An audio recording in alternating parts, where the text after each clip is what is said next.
Today's stories with a spark. Brazier from 8 p.m. weekdays on GB News. Join us for Political Correction. We're here every Sunday to correct politics and put you, the people, back in charge. We talk about all areas of the United Kingdom, including Northern Ireland.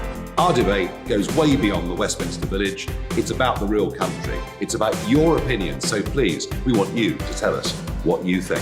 This is Political Correction. Every Sunday morning from 10 a.m. here on GB News.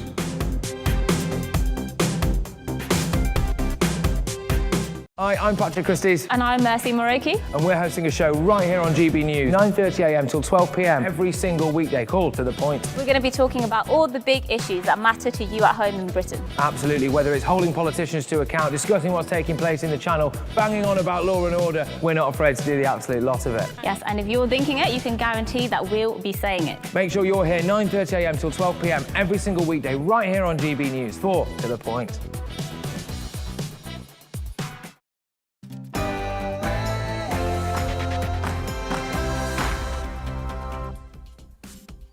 Tonight on Farage, as COP26 starts and Boris Johnson turns Old Testament prophet, telling us that doom will befall us, including plagues of locusts. No, really, he did say that. I'm asking, is this level of alarmism reasonable? On fishing, the French are being wholly unreasonable and in breach of our withdrawal agreement with the European Union. What should we do? I'm suggesting withhold funds from the European Union. We'll debate that. And on Talking Pints, I'll be joined by veteran Tory backbencher Michael Fabricant. But first, the news.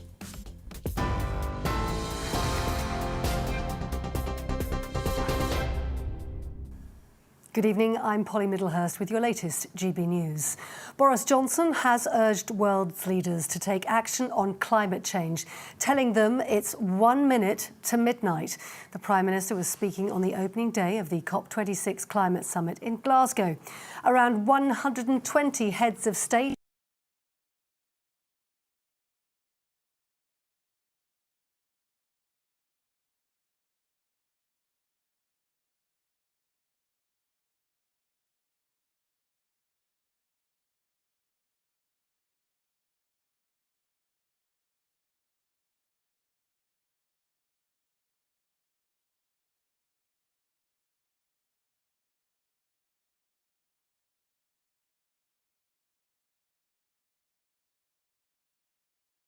Delegates, Excellency, it's why the world is looking to you and why you are here. Well, Prince Charles was also at COP26 today and he told world leaders they must partner with business in a vast military if they stand any hope of achieving climate change. He likened the challenge they face to preparing for a war. The COVID-19 pandemic is just how devastating a global cross-border threat can be. Climate change and biodiversity loss are no different. In fact, they pose an even greater existential threat, to the extent that we have to put ourselves on what might be called a warlike footing. Speaking at a rally near to the summit, Greta Thunberg told climate activists that politicians are pretending to take people's futures seriously and that COP26 would not create change.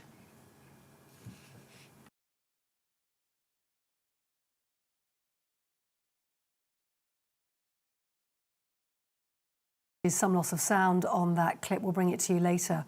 Meanwhile, away from COP26, President Macron is warning France could introduce more stringent port and border checks from tomorrow unless Britain eases its stance on the post-Brexit fishing row. The dispute comes after UK and Jersey authorities denied licences to French boats, arguing permission can only be given to those with a history of fishing in British waters. The Foreign Secretary, Liz Truss, says the UK could take legal action if the French don't back down. Downing Street says it has robust contingency plans in place if France disrupts trade from midnight. A 62-year-old man who preyed on a vulnerable teenager nearly 2 decades ago before killing her has been jailed for 18 and a half years. For For almost 20 years, Keith Hall denied that he'd beaten 19-year-old Rachel Wilson to death before disposing of her body on farmland on the outskirts of Middlesbrough.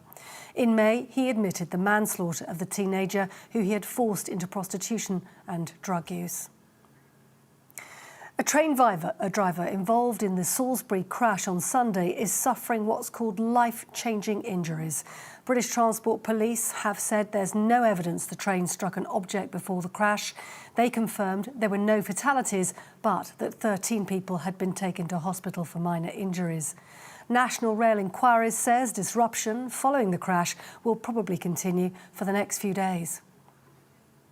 Protesters have carried coffins across London's Westminster Bridge to represent the deaths on smart motorways. Around 50 demonstrators marched to Parliament Square today to demand a ban on all lane-running motorways, which can convert the hard shoulder into a live traffic lane. It's because of concerns about roads after several fatal accidents involving stationary vehicles being hit from behind. Now, if you've had 2 jabs of the COVID vaccine so far and they were over 6 months ago, as of today, you don't need an appointment for your booster jab.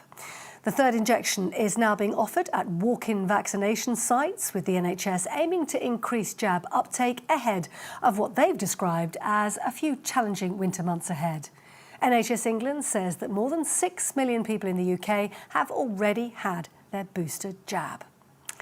And talking of vaccinations, the Oxford English Dictionary creators have declared the word vax its word of the year for 2021. The organisation says that by September this year, it was used 72 times more frequently than the previous year.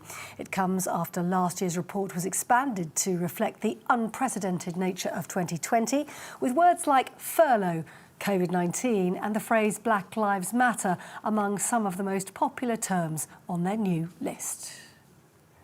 You're up to date. I'm back in an hour.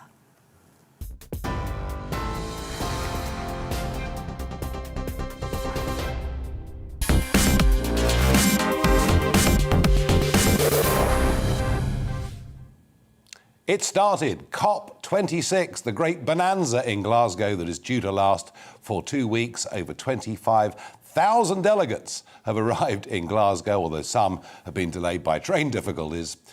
And it's begun. Well, let's look at the lighter side to begin with, shall we? Prince Charles, of course, there yesterday and today. Perhaps he'll be there for the whole 2 weeks, I don't know.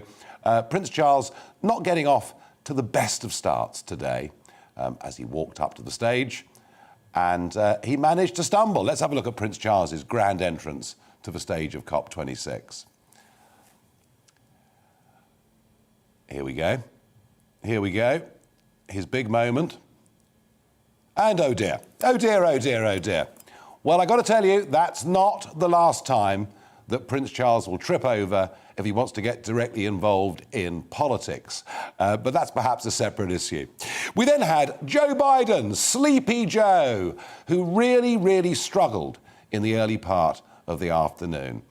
Sleepy Joe because he does tend to fall asleep pretty easily. Have a look. There he is. Ah, bless him. Bless him. Quite how he's leader of the free world is completely and utterly beyond me. But you know what? For once, Joe Biden, I've got sympathy with you, because when Prince Charles speaks, I feel like falling asleep also. It was described by journalist Jim Waterson in a tweet earlier on today. He said it was like being in an aircraft hangar. There was lots and lots of security, and face masks have become mandatory. Guards walking around without face masks, telling people they had to put their face masks on, and indeed a range of vegetarian sandwiches. There we are. How wonderful for everybody. But on a more serious level, the alarmism today, it's as if there's actually a competition going on. Who can scare people the most? I guess during the pandemic, many world leaders have had some practice at this. But let's begin by seeing what Prince Charles said once he'd finally got to that podium. My plea today is for countries to come together to create the environment that enables every sector of industry to take the action required. We know this will take trillions, not billions of dollars. We also know that countries, many of whom are burdened by growing levels of debt, simply cannot afford to go green. Here we need a vast military-style campaign to marshal the strength of the global private sector. With trillions at its disposal, far beyond global GDP, and with the greatest respect, beyond even the governments of the world's leaders, it offers the only real prospect of achieving fundamental economic transition. It's now or never. Mind you, the UN and he have been saying that since 1989. And then the Archbishop of Canterbury, Justin Welby, not to be outdone, said that unless we acted here in Glasgow, we'll be talked about in the future in far stronger terms than we speak today of politicians who ignored what was happening in Nazi Germany, because this will kill people all around the world for generations. Extraordinarily bad taste, I thought. He did subsequently apologise it.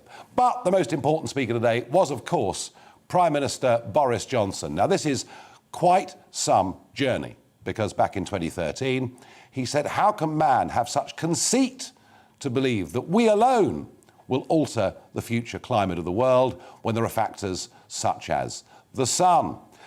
Interestingly, even in 2015, he was saying it's a warm December, but I don't think it's got anything to do with global warming. And he, even in those days, was quoting Piers Corbyn, who's always been a global warming sceptic. Now, of course, people are allowed to change their minds. So let's see the main points that Boris Johnson had to make today. The longer we fail to act, the worse it gets, and the higher the price when we are eventually forced by catastrophe to act, because humanity has long since run down the clock on climate change. It's 1 minute to midnight on that doomsday clock, and we need to act now. If we don't get serious about climate change today, it will be too late for our children to do so tomorrow. The sun is almost certainly a man called James Bond, who generally comes to the climax of his highly lucrative films strapped to a doomsday device, desperately trying to work out which coloured wire to pull to turn it off, while a red digital clock ticks down remorselessly to a detonation that will end human life as we know it. And we are in roughly the same position. 2 degrees more and we jeopardise the food supply for hundreds of millions of people as crops wither, locusts swarm. 3 degrees and you can add more wildfires and cyclones, twice as many, 5 times as many droughts and 36 times as many heat waves. 4 degrees and we say goodbye to whole cities. Well, there you are. Not just a convert, but now genuinely an Old Testament prophet, telling us that unless we act within these next 2 weeks in Glasgow, plagues of locusts will descend upon us. And the question I want to ask you to engage in tonight is this level of alarmism reasonable? And I think it must be over the top by anyone's definition. Is it any wonder that people are gluing themselves to motorways, or that slightly disturbed and upset-looking teenagers from Scandinavia are given this platform? People are being fed this constant diet of disaster. And I would like to hear, actually, some positivity about the good things we can do in the world. I suspect there'll be precious little of it in COP26 over the next few weeks. Let me know what you think. Is this level of alarmism unreasonable? GB Views at gbnews.uk, or you can tweet at GBNews. And remember, Barrage the Farage comes at the end of this programme. You can send me any question you want, well, within reason, and I will read it out live on air, having not seen it before, at the end of the show. Well, let's get to Glasgow and talk to GB News' political editor, Darren McCaffrey. Darren, good evening. Hello, Nigel. Now, I notice you're wearing a black tie, Darren. Today? Indeed, you're right. I mean, you're right in saying that there's been an awful lot of doom and gloom today. Boris Johnson, in many ways, has actually been ramping up the doom and gloom. And I did put this to him in Rome when I questioned him, saying that previously he had attacked people who were doomsters and gloomsters. And now, why was he doing it when it came to climate change? And he said it was a fair cop question. His response to that, Nigel, is that when he first became Prime Minister, he got the scientists into number 10 and he talked them through specifically what would happen, which he's just done with the audience there, if and when the temperature ratcheted up over the next century and what that could mean. And that he has had a road to Damascus moment when it comes to climate change. But you're right also in saying that he's pretty gloomy about the prospects of a deal here in Glasgow, as is almost everyone. And you have to remember, getting a deal here in Glasgow is not about reaching some great new kind of threshold. It's about trying to keep the deal that was signed in Paris 6 years ago alive, and that is trying to cap global temperatures to 1.5 degrees. Is it possible? Well, I'm not entirely sure when you've got Narendra Modi, the Indian Prime Minister, today saying that his country wouldn't be going carbon neutral until 2070. That's a whole 20 years later than the UN wants the world to be there. And of course, at least he is here, unlike the leaders of China, Russia, Brazil and Turkey, some of the world's biggest carbon polluters. Yeah, well, Darren, it's going to be very interesting and a very long fortnight for you there in Glasgow. Thank you very much indeed for joining us. And look, I just think this level of alarmism is unreasonable. I want to hear more positives. But joining me now is somebody who may take a different view to me. It's Laurie Laybourne-Langton, a climate change researcher and equally author of Planet on Fire. Laurie, you've heard what's been said today, perhaps an error of taste from the Archbishop of Canterbury, but basically... and we have been hearing it from the UN since 1989, that unless we act, it's all over, it's doomsday, it's disaster. Is that message a reasonable one to put out? The message that things will get worse and present a massive threat to the stability of societies around the world is an absolutely legitimate thing to say. Now, different people have handled that over time, but we have now reached the point, as many others, not just the ones that you were talking about there, have warned about, where we've allowed emissions to continue to rise. Temperatures have then gone up exactly as the scientists were predicting would happen. And then that has led to loads of quite severe impacts that were also predicted to happen, like hotter weather, like more weather, other weather extremes like storms. And they have had a knock-on effect in eroding the ability for some countries to produce enough food, in hitting development indicators across Africa and so on. So this really is the crunch time that we're living through at the moment. It's not one where, we'll fall off the edge of a cliff tomorrow and the world will end or something. We sounds like that, Laurie, doesn't it? It does sound like that today. Well, I don't think anyone has said the world could end in the next few years. It may sound like it. We may hear this sort of thunderous prose from a lot of world leaders, but we are really in the grips of a global problem that if we don't get on top of right now, will lead to very horrendous things very quickly. Some of them, like the locust thing that you mentioned there, are already happening and could become more extreme as time goes on in the very near future. Boris Johnson said a few years ago that it was a conceit for man to think that all change in our climate was down to man's activity because there are other factors. And you and I both well know whether that's sunspot activity or volcanic activity. Yet today he says that all changes to climate are down to man. Is it not fair and reasonable, Laurie, to say that there are other factors than man that affect whether temperatures go up or down in the world, as has happened since the beginning of time? It's what level those factors play in leading to the temperature rise that we're seeing, right? So yeah, there's loads of things, some of which you mentioned there, that might have an impact on how the climate works. But the report that might have, well, at any given time. But we have got an emphatic answer on this issue that was that we got from the international scientific community earlier on this year, right? From the UN science body, the Intergovernmental Panel on Climate Change, that gives us the boilerplate science, right?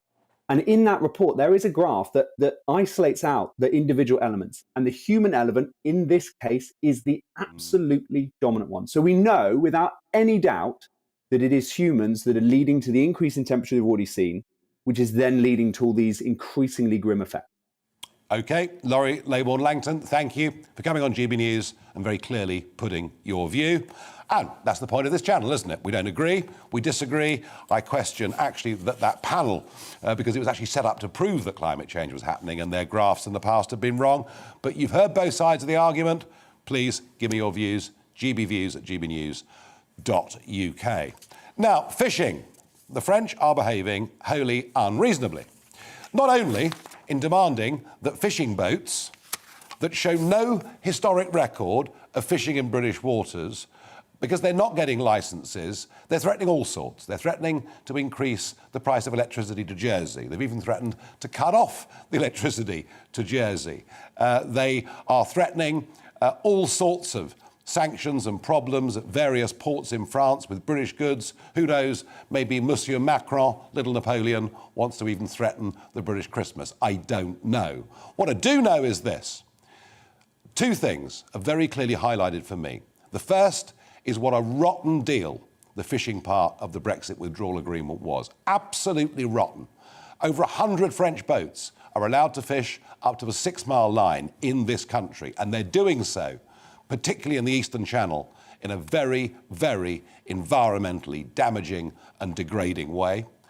Oh, and what's our access to inside the 12-mile French limit? Well, nothing. Fewer than a handful of British boats can do the same. So it's a rotten deal for the British industry. It's a rotten deal for our marine environment. But it is a deal, and it is actually a treaty between us and the European Union. And clearly the French want to ride roughshod over all of that. Interesting, isn't it? That if the French boats have no historic records of fishing in British waters, they were clearly fishing illegally if they claimed they were there at the time because of the existence of logbooks. What are we to do about all of this? Well, Liz Truss has spoken pretty firmly. You know, she said we won't roll over, that the French are being unreasonable, and we will seek, if they take some of the actions they threaten, we'll seek compensatory measures. I've got a better idea. Did you know we're still paying billions to the EU? This year, we'll pay 7 billion to the EU. Next year, we'll pay 5 billion to the EU. Our deal, the deal upon which we left, was with the EU, not with France. And there's the graph, and that comes from the House of Commons library.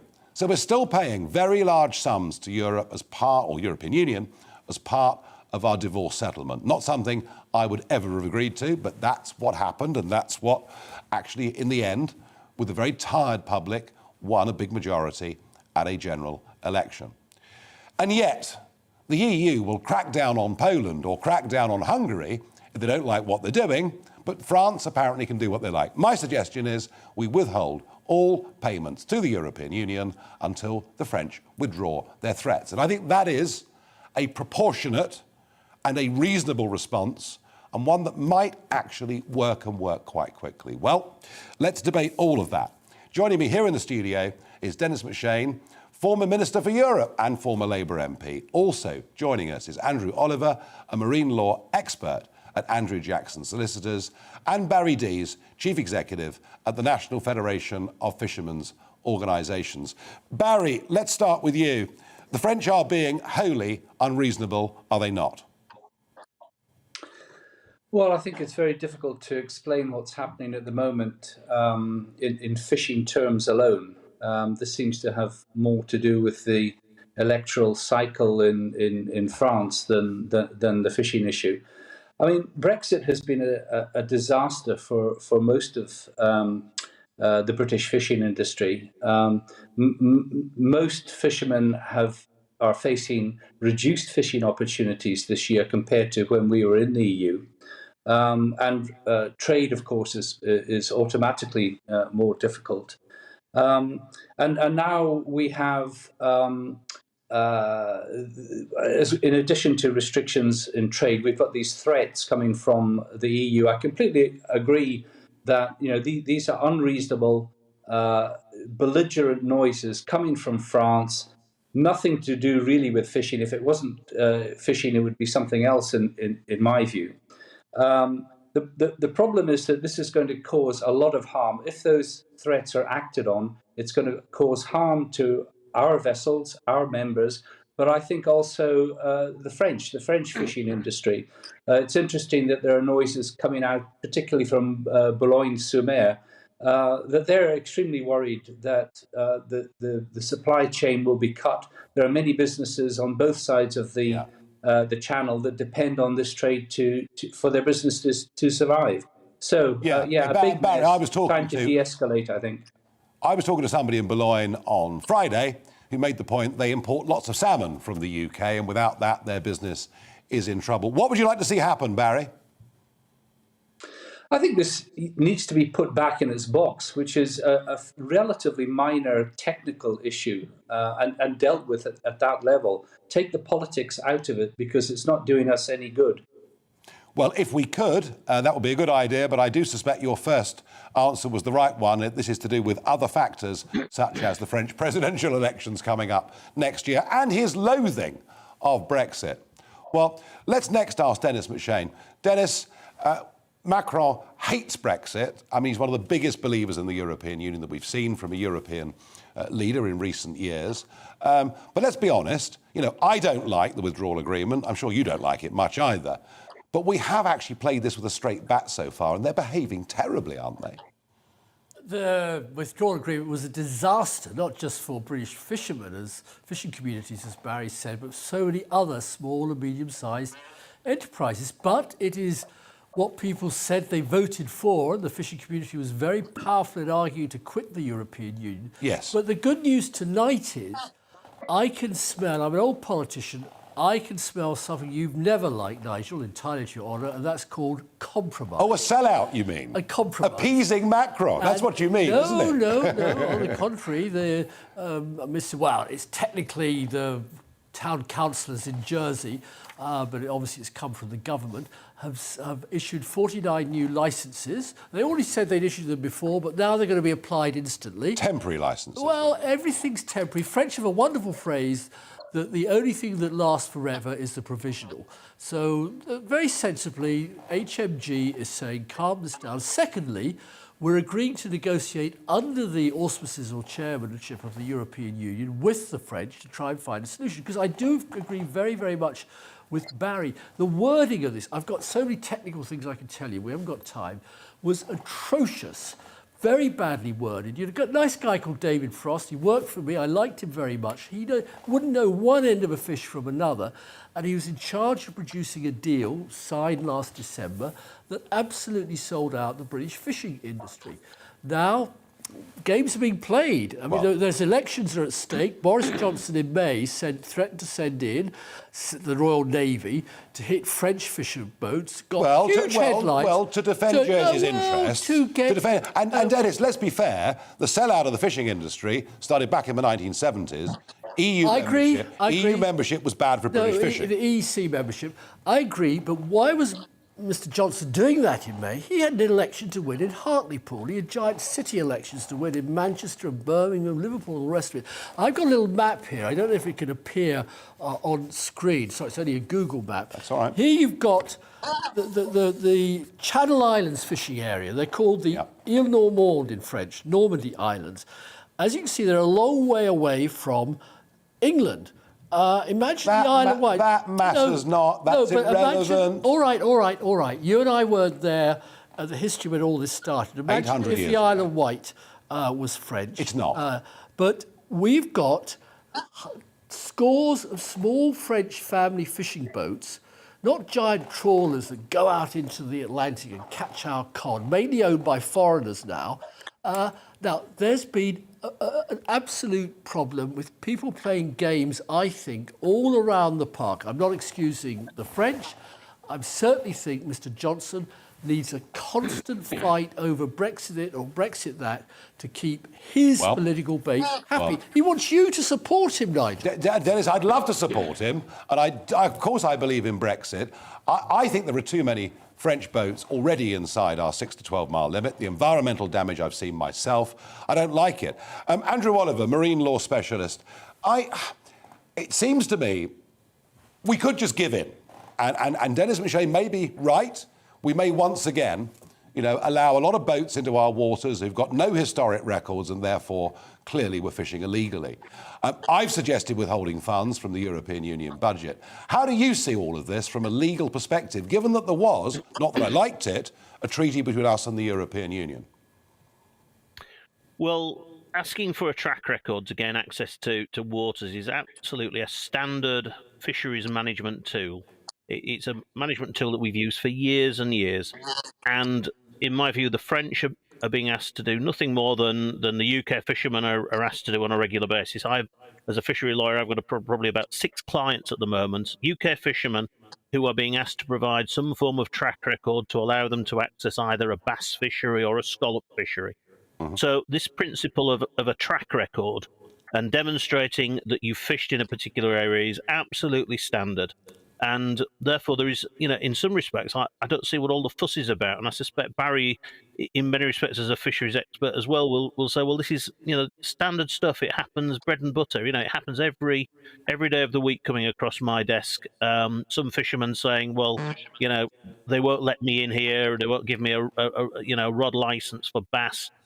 Because I can't prove my track record. So the bottom line is the French are not being asked to do anything that is particularly unusual. I think the difficulty is that some of these vessels, especially fishing around Jersey, are very small vessels. They maybe haven't got the sophisticated satellite equipment and records. Hang on, Andrew, but they have got logbooks because those have been around for a long time, haven't they?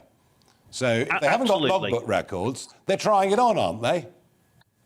Well, quite possibly. I mean, my experience of fishermen in general is there will be those who can prove, in these things, is that those who can easily prove their historic rights, those that may have more difficulty because their record keeping is not as good as it should be. Fishermen are fishermen, not bureaucrats and administrators. And there will, of course, be the odd carpetbagger who is trying to get in there and get it full of fastball. Well, there's a few of those. There's a few of those. Let me just show you all very quickly a clip.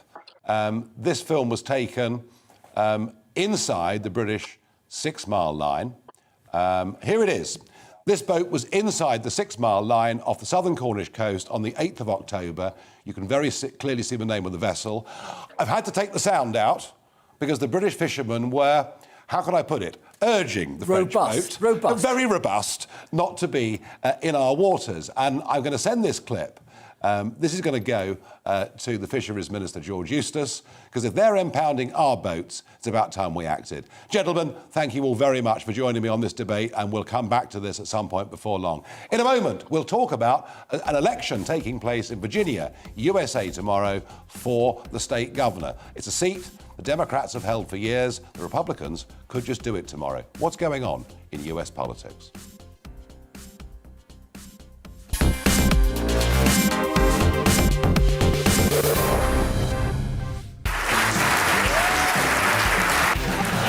My name is Andrew Doyle. Join me every Sunday evening at 7 p.m. for Free Speech Nation.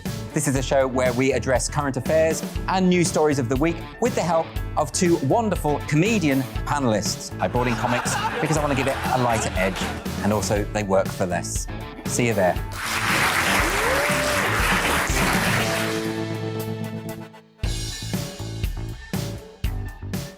I'm Colin Brazier. I've reported from more than 70 countries around the world, covered wars from Afghanistan to Iraq, from Lebanon to the Balkans. I'm trying to bring that experience, that feel for events, to the studio. And something else. I'm ready to give an opinion.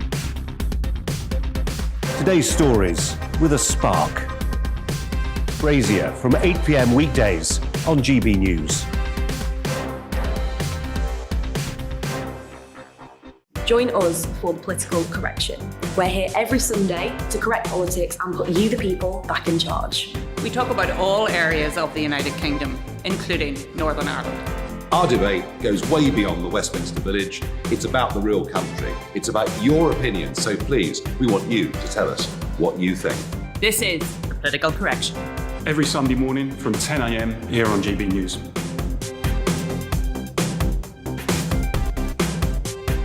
Hi, I'm Patrick Christie's. And I'm Mercy Moroki. And we're hosting a show right here on GB News, 9:30am till 12pm, every single weekday. Call to the point. We're going to be talking about all the big issues that matter to you at home in Britain. Absolutely, whether it's holding politicians to account, discussing what's taking place in the Channel, banging on about law and order, we're not afraid to do the absolute lot of it. Yes, and if you're thinking it, you can guarantee that we'll be saying it. Make sure you're here 9:30am till 12pm, every single weekday, right here on GB News, for To the Point.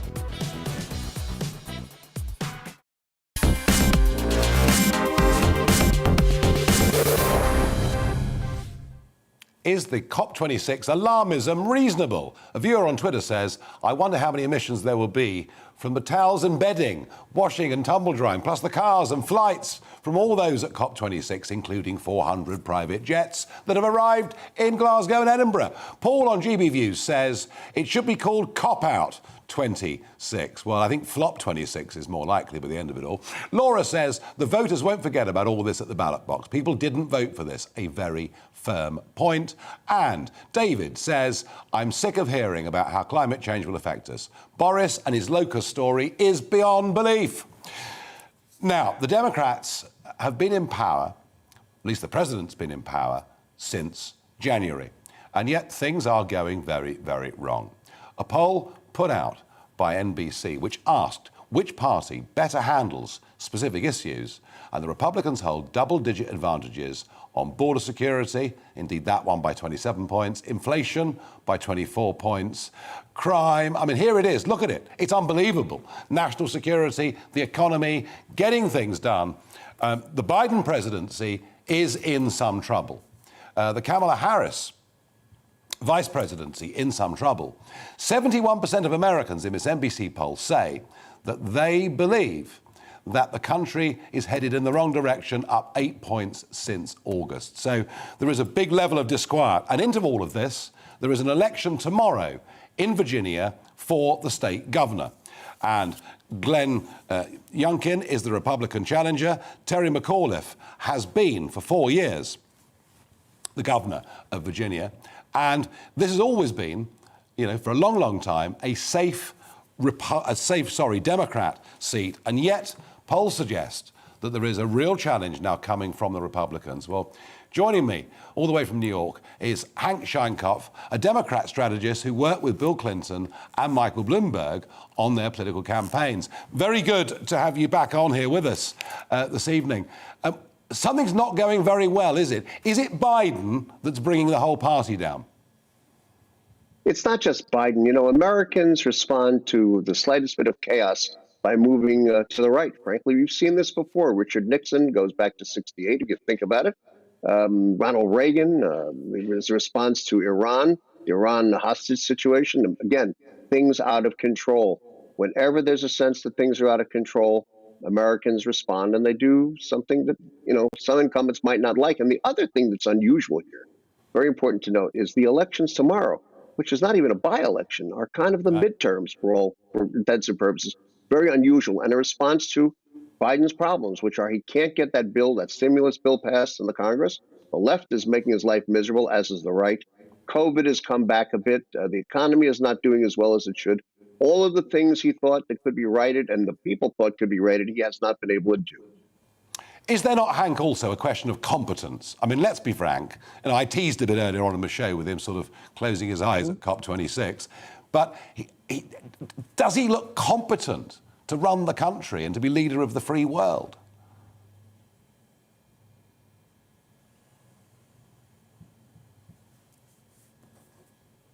We've lost him. He's gone. Never mind, that was a shame. Now, my What the Farage moment. This is quite something. This is quite something. Have a look at this picture. It comes from CNN, and there's Wolf Blitzer, one of their big stars. Now I'm reporting from Edinburgh in Scotland, where 20,000 world leaders and delegates have gathered for the COP26 Climate Summit. COP, by the way, stands for the Conference of the Parties. Well, there you are. Well done, CNN. You couldn't even get the city in Scotland right, so quite why we take anything you have to say seriously, I'm just not too sure. In a moment, joining me in the GB News pub on Talking Pints, Conservative Member of Parliament, Michael Fabricant.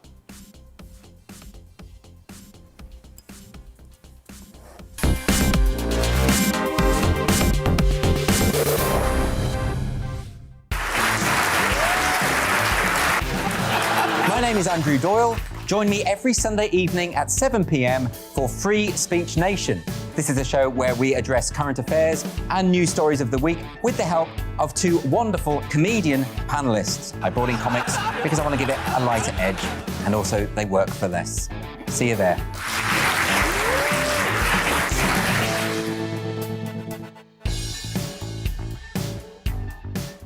I'm Colin Brazier. I've reported from more than 70 countries around the world, covered wars from Afghanistan to Iraq, from Lebanon to the Balkans. I'm trying to bring that experience, that feel for events, to the studio. And something else. I'm ready to give an opinion. Today's stories with a spark. Brazier from 8 p.m. weekdays on GB News. Join us for Political Correction. We're here every Sunday to correct politics and put you, the people, back in charge. We talk about all areas of the United Kingdom, including Northern Ireland.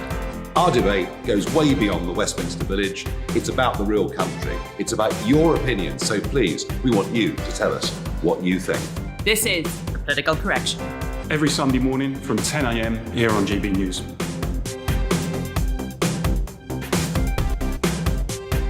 Hi, I'm Patrick Christie's. And I'm Mercy Moroki. And we're hosting a show right here on GB News, 9:30 a.m. till 12 p.m. every single weekday. Call to the point. We're going to be talking about all the big issues that matter to you at home in Britain. Absolutely, whether it's holding politicians to account, discussing what's taking place in the channel, banging on about law and order, we're not afraid to do the absolute lot of it. Yes, and if you're thinking it, you can guarantee that we'll be saying it. Make sure you're here 9:30 a.m. till 12 p.m. every single weekday right here on GB News for To The Point.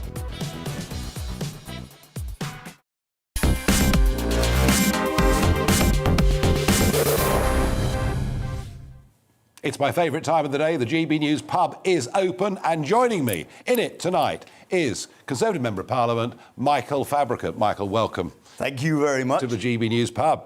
I'm loving it, except for one thing. You won't believe this. Go on. They got me a really nice bottle of Chianti. Yes. But it had a cork in it. And you know what? The pub doesn't have a corkscrew. I don't so believe I've had it. to go for this inferior one. Inferior one. I'm sure it'll be lovely. Well, we had previously Christopher Biggins complained about the lack of ice. He said it was a rotten pub, but we now have an ice machine, so a corkscrew is coming. Cheers. Given what we've been told today in Glasgow, that the world's going to end in catastrophe, we may as well have a drink, it seems to me. If you got to go... Go sloshed is my great... Oh, it's very good, actually. Good. What do you make of Boris today? I mean, the plagues of locust business. I mean, he's gone from being sceptical about all of this. I mean, he's now sort of... He really is an Old Testament prophet. Dad is a big influence as well. You know, I mean, he really has been a campaigner for a long time on these issues. I don't think I'm as sceptical as you are on this one, but, you know, I think we've got to do something. Well, I'm sceptical. Michael, I'm sceptical about what we're doing in the name of it. That's what I'm sceptical about. I'm sceptical about wind technology. I'm sceptical about the cost it puts on ordinary folk. That's where I come from. Indeed, you know, the amount of pollution that comes in just producing an electric battery. Yeah. And at the moment, I'm hanging on to my onto my petrol car. Yes. Because the Israelis and the Americans are working on a new form of battery technology, which will be cleaner to manufacture. And you know what? It'll charge up in about 6 minutes from empty and go for 600 miles. That, to me, is a battery. No, if we... look, I'm all for this stuff if it works, but what I'm not for is this massive transference of money from the poor to the rich, and that's what's really got me down through all of this. Plus, I'm all for... you know, environmental measures. I mentioned fish stocks just a moment ago. You know, trees, carbon sequestration, nature, all of that. Michael, it's interesting. You've been in Parliament nearly 30 years, but you're not the type that went to Oxford and did PPE, and whilst you were always active in politics, you had a life before politics. Well, very much so. And I wasn't active in politics, actually, really, until near the very end, when I then did get to Parliament, because my background was, I was at university, OK? I didn't do PPE, but I was at university, several universities. And while I was there, I put together a radio consortium to run a commercial radio station in Sussex. And I'd worked in the BBC before that, and pirate radio, and could be arrested if I go into too much detail. Pirate radio, that must have been fun. That was huge fun, huge fun, but very, very dangerous if you wanted to stay out of prison. But you know what? A friend of mine went to court and was taken to court by the Home Office, and there was this trial, and the magistrate, I think it was a magistrate rather than a Crown Court thing, and the magistrate said, look, what I don't understand, perhaps the Home Office can explain, what harm has the defendant actually done? He's played a few records, he's provided enjoyment for a lot of people, I'm dealing all the time with bag snatchers and all the rest of it. What harm has he done being a pirate radio, and he refers to his notes, disc jockey? And that's the truth of it. But anyways, so I think you were asking, how did I... Well, no, what I'm saying is this. I find it quite refreshing that we have MPs like you, and you worked as a school teacher for a bit. Only for an hour, only for a year. An hour. A year, it's the wine already. but you did do that for a bit, but then you had this career in radio, this career in media, and setting up radio stations around the world. And in fact, sorry to interrupt you, but that's what brought me into politics, actually, because I was doing radio stations in 48 different countries around the world, which a lovely lady, who I'm going to quote now, Charlotte Owen from Number 10, said, well, that's about 25% of every country in the world. And I'd never thought of it like that before. And they had our radio stations, and it did two things for me. One is it made me a Eurosceptic. Did it? Because my company had to bribe to win contracts, not only in places when it was still legal to do that, and you had to do it, otherwise it would have simply gone to the French, the Germans, or the Americans, who were all bribing. Not only in countries that you would expect to do it, third world developing countries, we had to do it to the ORTF in France, like the BBC. I mean, the only kosher European countries were Holland and Scandinavia. There was no bribery, and Belgium, actually. There was no bribery. And cultures there similar to ours, actually. Yeah, exactly. Yes. And it was a joy, and this produced the Euroscepticism. It was a joy doing business in the United States, Canada, Australia, New Zealand, and other countries which were English-speaking, had English law, were flexible, and were incorruptible. Yeah. And that made me think, you know, because we're going ahead of myself, but when I was interviewed for the Lichfield parliamentary constituency, I was asked, well, all right then, what one thing do you not agree with that the government believes in? And I said, well, the one thing is I think we'd be better off out of Europe. You were saying it all those years ago. All those years ago. So I was a Brexiteer before the word was invented. Yeah. But what got me to be an MP was two things. One is I had problems exporting to a particular country where the rival companies from other countries, those countries were offering all sorts of, not bribes, but maybe they were bribes in a way. They were incentives like, we'll pay for your chief engineer to come for 6 months over to our country to learn blah, blah, blah. So they were providing funding. And I went to our High Commission in Uganda, actually it was, having said I wasn't going to say, and they weren't interested in commerce in those days. And I wrote to my Member of Parliament, who was a marvellous man, the Right Honourable Sir Julian Amery. Oh, yes. Down in Brighton. Yes, yes, yes. And he contacted the Minister, and I went to see the Minister in the end. The Minister was a barrister. And I said, well, what the hell are you doing being in charge of exports? When you're a barrister, you've never run anything in your life. You're an advocate, but that's it. Well, that's my point, isn't it? That's my point. He said to me, yeah, because people like you, Michael, who are obviously conservative, because we hadn't even discussed politics, but who are obviously conservative, never become MPs. And then... And had you made some money doing all of that? I had made money doing it. And that helps I think as well. Helped. Well, Yes. it means I'm not interested in other jobs. Some would say it's because I'm unemployable, but... well, that's often a very good quality. But that means actually, I mean, you know, you have held positions in the party, but you're basically happy being a backbencher, aren't you? Well, the problem I had to resign in the end because I've got a real problem with HS2, which goes through my beautiful Lichfield constituency. It doesn't stop. Costs a fortune.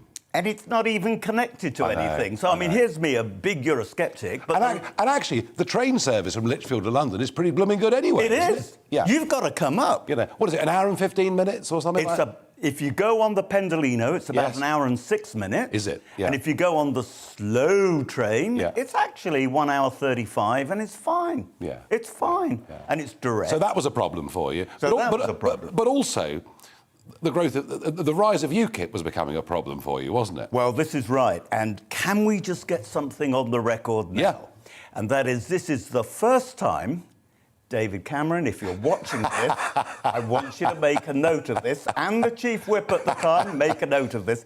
This is the first time you and I have actually met. Properly, yeah.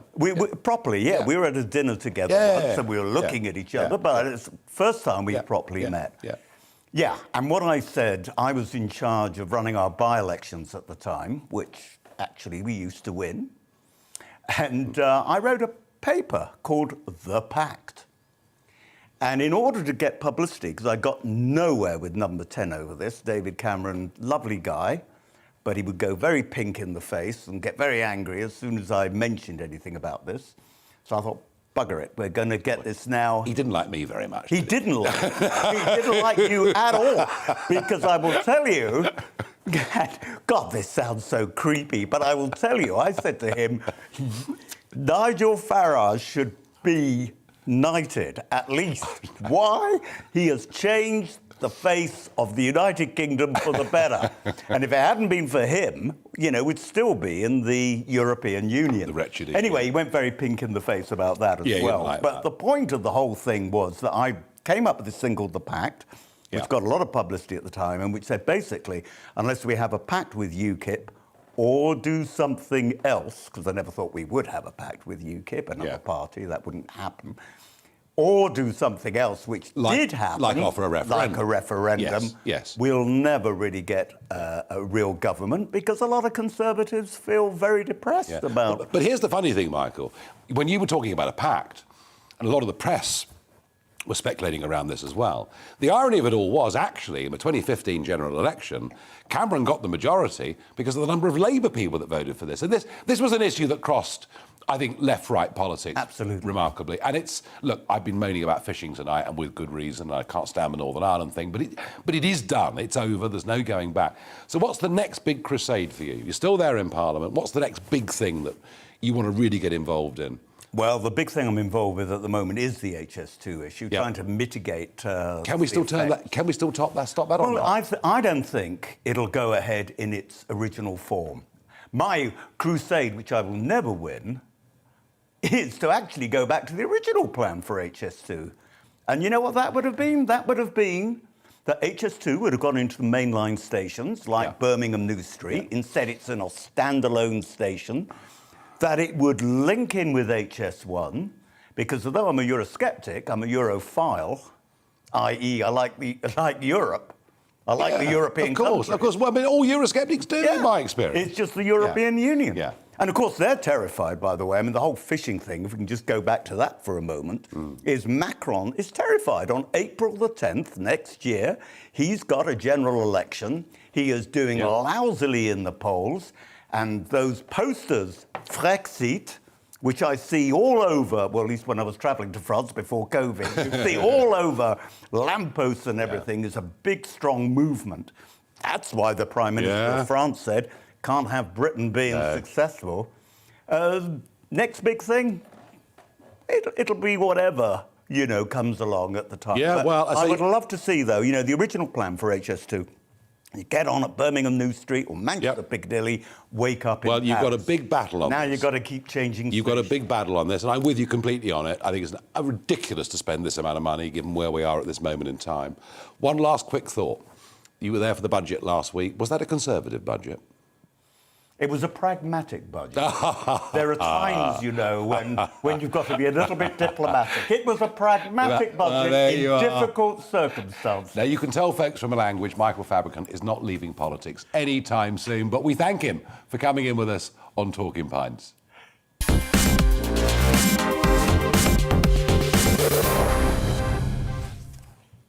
we're at the end of the show, and Michael's staying with me, because it's Barrage the Farage, where I do not see the questions before, I promise you. First up, Michael asks, is it true you voted for the Green Party in 1989? It is true. It was the European elections of '89, and the Green Party were led by a sensible fella called Jonathan Porritt. I've always been an environmentalist, and I want to see a better, cleaner, greener world. And I voted Green because they were the only Eurosceptic party back in those days, and I was pleased to do so. The chairman of my local Conservative association almost collapsed in the pub that night when I told him.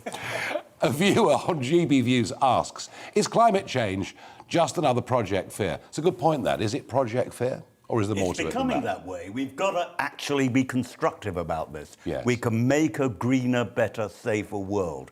But terrifying people to do it isn't the way this to is do it. exactly what I think. Helen asks, what do you think Donald Trump would have said at COP26? It would have been the most enormous fun. Look, he'd have said, China aren't here. He'd have said, Putin's not here. I love that, China. He does it so well. Look, what's the point of it all in one way? Because there's no way that India, there's no way China, there's no way Russia are going to play. Do you think Trump would have stayed awake, though? Because Biden, they showed Sleepy a picture of Joe. Fell asleep during the... But then, in his defence, which is rare for me, I fall asleep when Prince Charles is talking as well. So, one last... I've got 30 seconds left. Jackie asks me, do you think cutting down plane flights would help with climate change? It would help with CO2 emissions, yes. But, you know, unless we want to go back and live in caves, what are we supposed to do? I want us to do more to sequester carbon dioxide and stop calling it a pollutant, because without it, we can't grow trees, plants, food, and all the rest of it. Right, we're out of time. Coming up next, it's Colin Brazier. First, though, the all-important weather. Hi there. It's been another blustery day across the UK, but overall the wind does ease somewhat over the next 24 hours. Clear spells for many, but further showers in places, especially during Tuesday. Low pressure is moving away. That's brought a strong wind during recent days and some fairly heavy rainfall. But as that pushes away, the isobars open up, particularly across southern parts of the UK, with the winds easing here and clear spells expected. Northern and western parts of the country see further showers arriving overnight, but away from those showers, temperatures falling. We're looking at perhaps a touch of frost in places as we start off Tuesday, and a few mist patches for sheltered parts of southern England in particular. The mist continuing through to mid-morning, I think, in places, but away from the mist, away from the showers, actually plenty of blue skies about first thing. It will be a chilly start to the day, but actually, with that sunshine, feeling pleasant enough. Showers continue for northern Scotland, western shores as well, and then a few making their way inland as well. So just about anywhere could catch a shower, but they'll be fairly fleeting. And away from them, good spells of sunshine, highs of 9 to 12 Celsius. Any showers inland then ease away on Tuesday night. Lengthy clear spells for many, but some areas of cloud and showers will drift south, mainly affecting western and eastern coasts, but one or two making their way into central areas. Away from the showers, once again, under clear skies, a touch of frost possible just about anywhere really on Wednesday morning, away from coastal areas. But further showers will be affecting those coastal areas we start on Wednesday, with plenty of sunshine in between.